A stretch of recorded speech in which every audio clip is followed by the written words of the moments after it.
let's see, another funny story. Oh, while we're talking about this same line of work, we also did. Pee on an electric fence. Hey, every time. Works for me. That's a cheap orgasm, isn't it? It's like a rent a movie or anything. Fertility testing horses and fertility testing bulls are polar opposites. Bull, you run him in there, you just do him any kind of way. He's really rough and tumble. He's dumb. He's walking hamburger. Who cares how you treat him? You know what I'm saying? Horses, not so. Horses, as strong as, quicker than, but much more delicate in certain areas. You can't just do it. You can't run a horse and squeeze the piss out of him and stick things in his rear. You just can't do that to a horse. So when you fertility test a horse, it's way different. It's kind of cool because for some reason watching two horses go at it always makes me horny. Something about a horse. Something about a horse, he really enjoys the act. You know what I'm saying? His mouth goes square and he bites you on the neck. He kind of lets you know who's, you know. Go, boy. He's right. So anyway, he's right. I'm telling you. I did them several times and never was not aroused once. Right there. Anyway, it's polar opposite. When you do a horse, what you do is you have to find a mare or a filly in heat, and you let them do the act. And when he gets through, it's typical for the filly or mare, whatever she is. She'll walk around, and I don't know if that stuff gets uncomfortable or whatever, but she'll look up. Well, and that's where Jace comes in again. I get to follow her around and look up. Well, horse we were fertility testing was 17 hands. For y'all that don't know what a hand is 4 inches, so multiply 17 times 4. And that's at a point, that's not as tall as he is on his ears, that's to the point of his withers. So 17 hands is a big old horse. The little filly that came in heat, she was about 13 too. She was way down here. And I thought right then we were going to have troubles, but John E. wasn't going to listen. He went to school all them years, so I figured he knew something. So we get out there to test the horse, and she's coming to heat. She doesn't really want him. She keeps him a couple times. Kind of settles him down, but not really because he's a horse. I get Billy stopped. He jumps up on her, and I don't know how to say this. He gets the wrong hole. And so. I hate when that happens. Don't you? Said that. Where are you? Give me all bothered. My debut at Comedy Club. Okay, anyway, so what's going to happen is I'm going to follow around for days, and she's not going to do anything. And whoops, you can't, that messes stuff up. You can't do that. So, we got to do it again. Well, I'm already kind of sweating because I'm turning on the first time. Good boy. Well, y'all did that, but I like you. Time number 2, same thing. He gets excited, she stops, wrong time, he goes forward, wrong hole. Well, I don't know.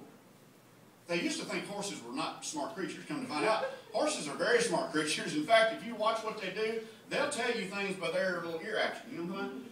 If you get with them, they'll get with you, and if you don't, you turn around, they leave too. It's all horse whisper, the whole thing. Well, I knew it was going to be a bad deal when John D. says, Jace, the guy's worried about us hurting his stud horse. You're going to have to help him out. Oh! You know what I mean?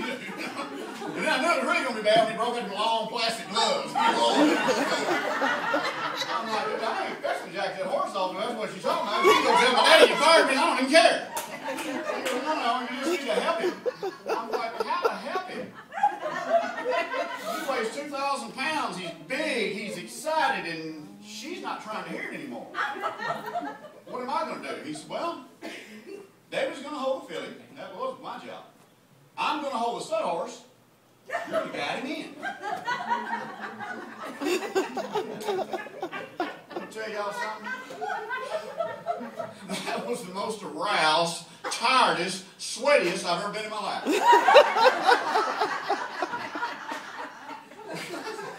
As quick as he got up on her and bit her on the back of the neck, she knew he was going to miss again, so she's whop, whop, whop. I don't know if you've ever been kicked by a horse and David kicked the tar out of it. It's okay. Just 2%. More. Okay, I got a joke. Since we're talking about animals, little midget hits the Texas lottery, y'all, and he's wanted to be a cowboy all of his life. He wants to be a cowboy. He knows the great cowboys have the fastest thoroughbreds. He knows the fastest thoroughbreds are bred in Kentucky. So the first thing he does with his $153 million, he goes and buys him an Eldorado Cadillac.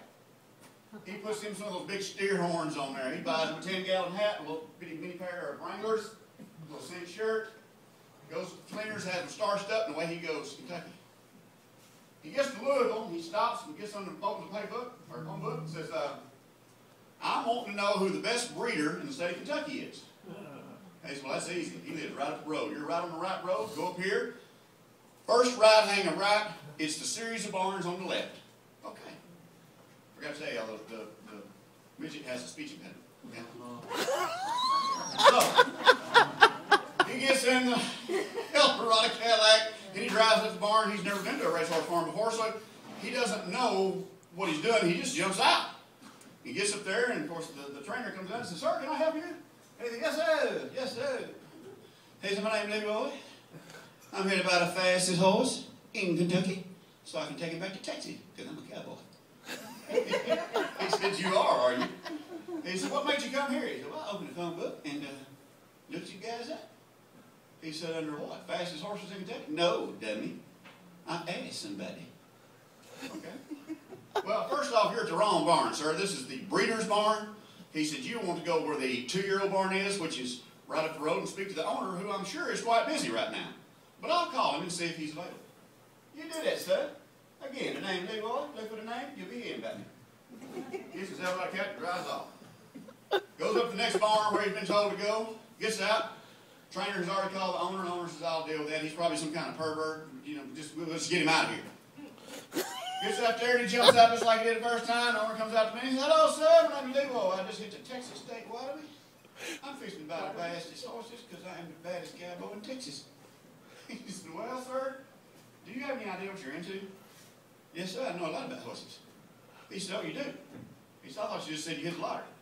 What difference does that make about horses? He said, you want to slow down a little bit where I can understand what you're saying? He said, what does that have to do with my knowledge of horses, whether I hit the lottery or not? He said, well, come on here, we'll see if you know horses. So they go in there. He said, sir, since you have all these millions of dollars, let's just start at the top. He said, I've got a 2-year-old filly back here. She's worth $53 million. Let's see if you know what you're talking about. Walked in the stall, the owner puts the lead rope on him, walks around there. He said, sir, you mind if I see that horse's feet? He said, see her feet? What do you want to see her feet for? He said, well, I can look at a horse's feet and tell she's been founded tonight. I said, okay, sure, I don't mind. He said, I'd like for you to pick them up on all 4 corners, too. That's a little saying we have. It means all 4 feet. He looks it all up. He said, you're right, sir, this is a fine filly. She's never been founded not once. It's time to get off. No, you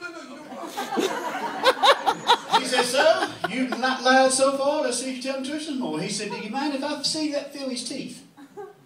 He said, see her teeth? What in the world do you want to see her teeth for? He said, again, sir, I know a lot about horses. You say she's a 2-year-old, but what if she's a 5-year-old? I can tell by looking at her teeth. Okay, sir. He opens the filly's mouth, and when he gives her any look, he says, sir, you have been white on 2 accounts. The filly is sound, and she's a 2-year-old. He said, now, sir, he said, do you mind if I see that filly's twat? Owner shook his head. He said, I knew you was a pervert. And he grabbed him by the neck, and he raised the horse's tail, and he rubbed his face all in. Finally dropped a little bit down. He said, hey, fella, what's wrong with you? I just want to see a twat when the twat. He smiled out all right. Are you a scout or something? You haven't smiled yet, dude. No, stay here. What do you think? Is this the first time you ever did this? First time ever in my life. First time in his life. How about it? They loved you.